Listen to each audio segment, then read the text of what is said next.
Good morning, and welcome to the Voice of Charity. I'm Katie Breedeman, and we extend a warm hello to all who are listening on WNDZ 750 AM here in Chicago, and all who are watching our live stream on YouTube and Facebook at Catholic Chicago.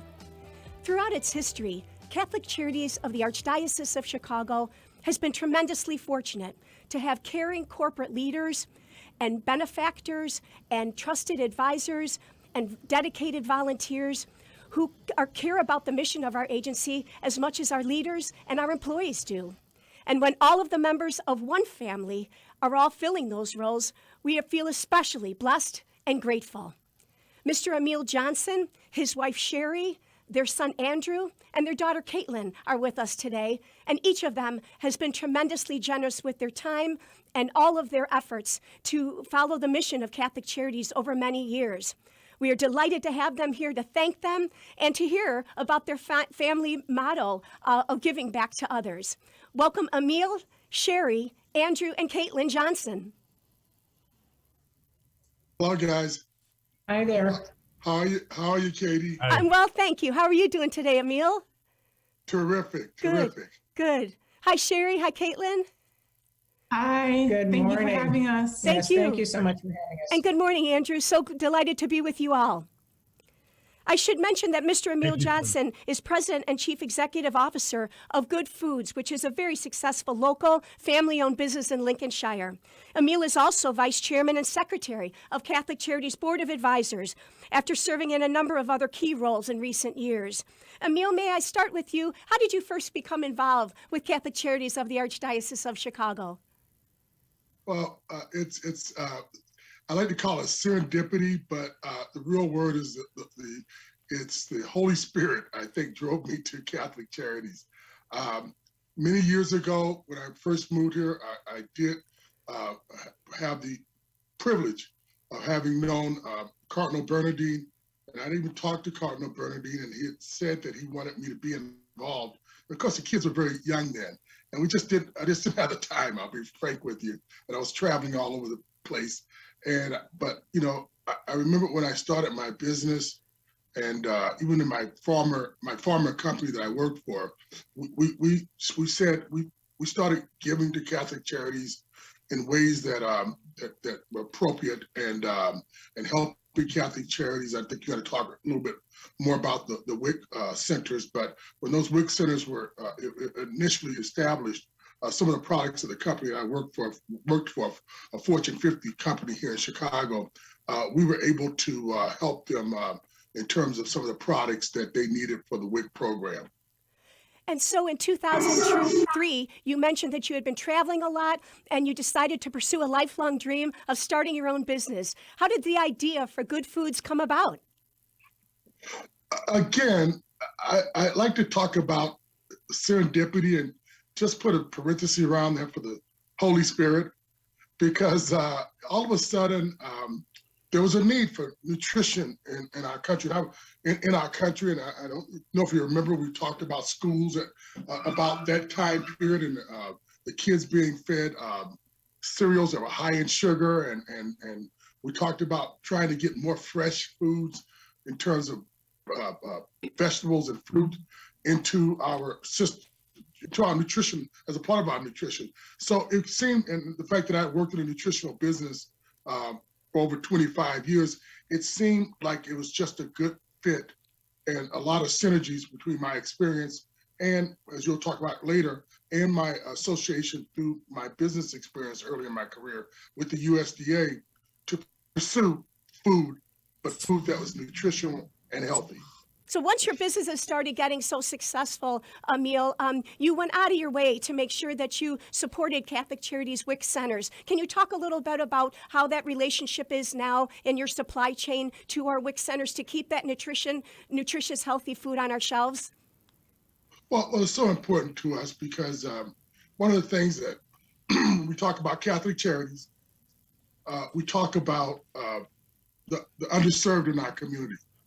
And so here's an opportunity for us to get nutritious food to the underserved in our community through the WIC program, which, as you know, may or may not know, is actually administered through the states by the United States Department of Agriculture.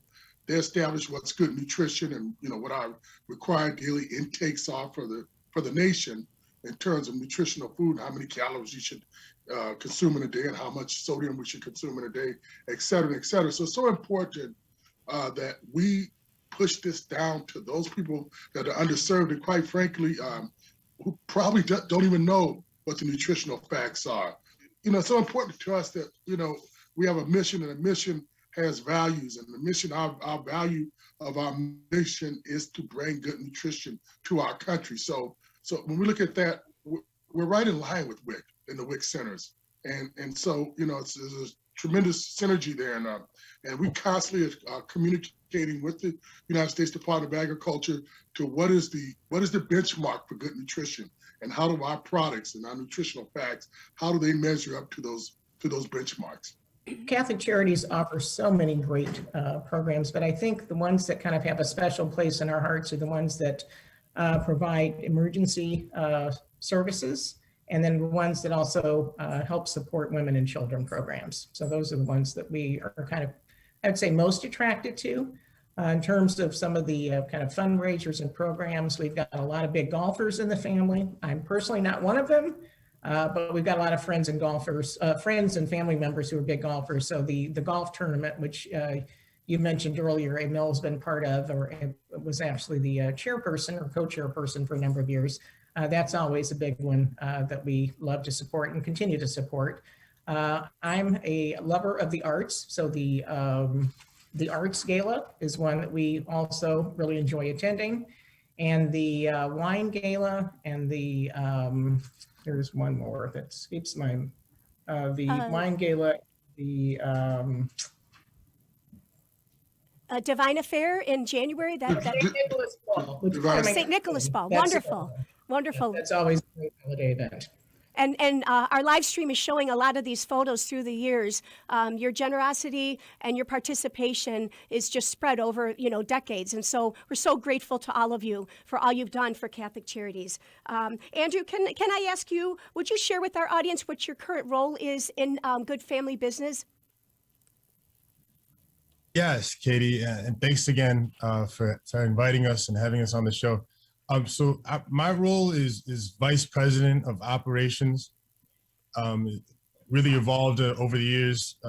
Started with the marketing department just because of my background and my degree in marketing, but have slowly, transitioned over to really operations and overseeing the whole company right now.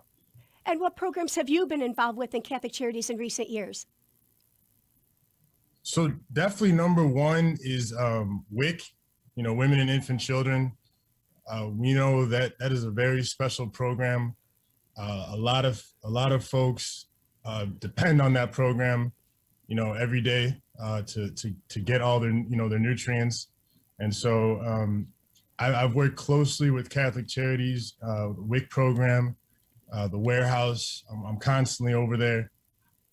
Checking inventory, making sure, good foods is on the shelf. We also do baby food as well, Pick Select Fresh, and that's also in all the Catholic Charities WIC centers.